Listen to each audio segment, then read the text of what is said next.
Coming to our brown bag lunch session today.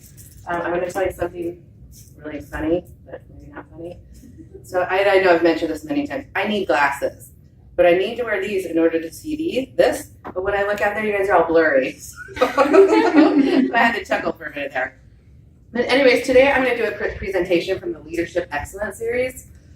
This is to help prepare members of leadership not only inside Toastmaster meetings, but as well as outside your Toastmaster meetings in other areas of work or even outside of the workplace here, other groups or committees you might be involved in.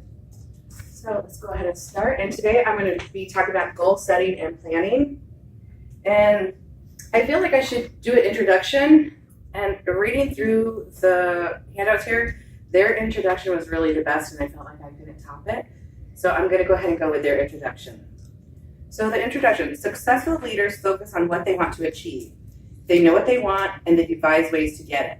The secret to their success is the ability to set and achieve specific goals.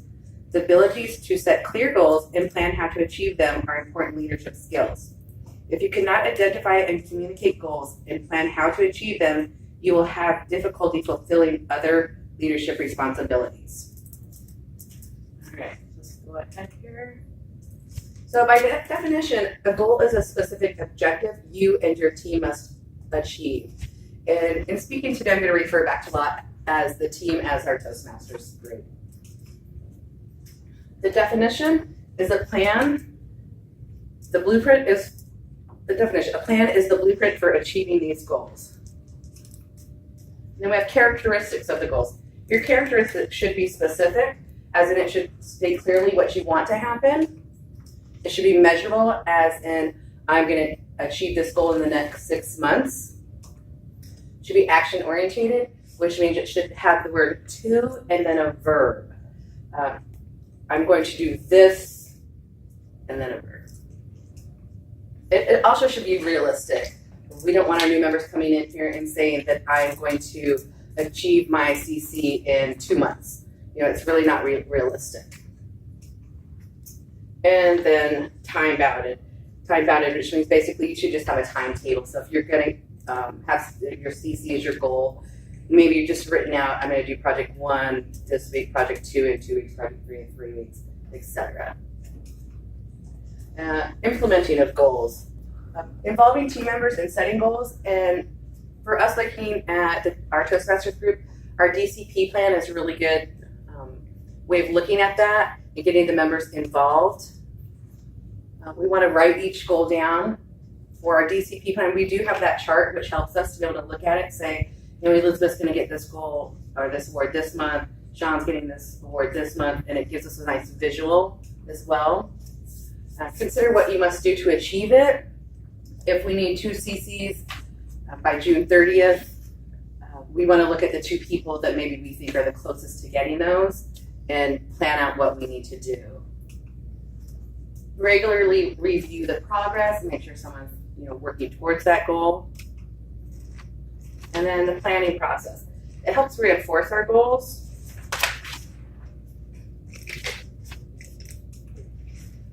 It helps make our leaders be more future orientated, as in if I'm planning a goal today, I also need to look at where I want to be in the future.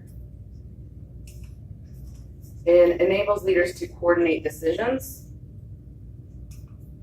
and then ensures efficient use of resources. If we're not planning out correctly, our resources a lot of times are wasted. We have some people underworking and some people maybe overworked and stressed. So planning out the resources is another important part of the planning. And then we're going to have 5 steps of planning. I'm going to go ahead and pull all these up at the start. So establishing strategies, again, for us, that would be getting our DCP goal, setting a timetable. The end of our goals is always June 30th. Assigning responsibilities, looking at our newest members and seeing what they'll need in the new Pathways projects to get their first ribbon. And anticipate obstacles. Do we have some people that are working from home, as that's going to be coming out soon?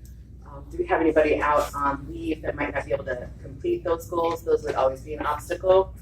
And then modify the plan as necessary. If we don't have any speaking positions available, or again, if somebody's working from home, we might need to modify the DCP plan. Involvement. Participation allows team members to exercise creative ability, apply problem-solving skills, and increase commitment to achieve the established goals. Again, I know in our Toastmasters Club, a lot of the goals are planned in the officers' meetings on where we would like our club to be, but also having other members more involved if we're trying to get those 2 CCs to engage that individual who's going to be getting that CC. Not only let them know that they're not only establishing a goal for themselves, but they're helping the club. And I think when someone knows that they're really helping the club to get to that that next level, it really helps motivate someone in their own growth while assisting the club. So the Distinguished Club Program, the DCP enables the club to establish goals and develop a plan to achieve them. Conclusion, goal setting and planning equal a successful leader. It's really hard, in my opinion, to achieve your goals if you're not planning them. If not, they just kind of fall in your lap. But I believe it's really important for us to, as the club, to have a goal, have a plan, see it, and see where our club wants to be. And that's my presentation. Thank you.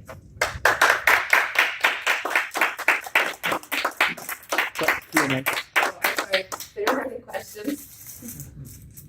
No? All right, thank you. I have a question. Oh, yeah. Sorry. So for those who may not know, you referred to a CC several times. Could you please explain what a CC is? Yeah, so CC is the competent communicator, and it's one of the first words you receive from completing 10 speeches in the book. Gotcha. And so that's what a lot of our newer members are working towards, that along with the CC and the CL, which are both 10 projects. And we have to have an X amount of number of CCs in order for the club to become like either a distinguished club, presidential club, to keep our legacy and things like that. So those are goals that we just want to accomplish as a club. So it's an individual goal, but it also helps the club with its goals too. Correct. Cool. Exactly. Right on. Thank you. That reminds me, I just had a conversation with the club president. Another club there. They only have three points for their DCP, which is their distinguished club. What was it? Plan. Okay. And they have one CC and they have one more CC. And she was talking about how this individual, I told her to talk to that individual, kind of like what you said, about how they're helping their club by getting their final speeches done and getting their CC. Yeah, and that's and something. goes up to distinguished. Exactly. And that's something I didn't realize for a long time. And so in like one of the meetings, I saw the progress report, and they had my name on there as completing a CC. And I'm like, oh, well, I didn't know they were kind of counting on me to do that. And once I kind of saw that they were a little bit counting on me, it really helped me look at planning out the goal to get it. It really does help motivate people, I don't think we've ever really been publicizing that as much as we should. Yeah, I think it'd be a good thing for the club to look at. Okay. Thank you. Anyone else? Thanks, everyone. Well, I have a question. What is your goal for this year? Well, my goal today is I just completed my ALB. So that was my goal. Thank you. The next thing I'd like to look at is figuring out if it's possible for me to triple crown right now. Because I just got my CC, so this is my ALB, and I don't know what I need to do, but I think that's my goal. Short-term goal. And I have worked some towards that, so I do have a little bit checked off. And after that, I was honestly maybe thinking about looking at the pathways and seeing what that entails. But good point. I actually need to sit down and make a plan for myself. So I need to follow my own advice. Okay. Thank you, everyone.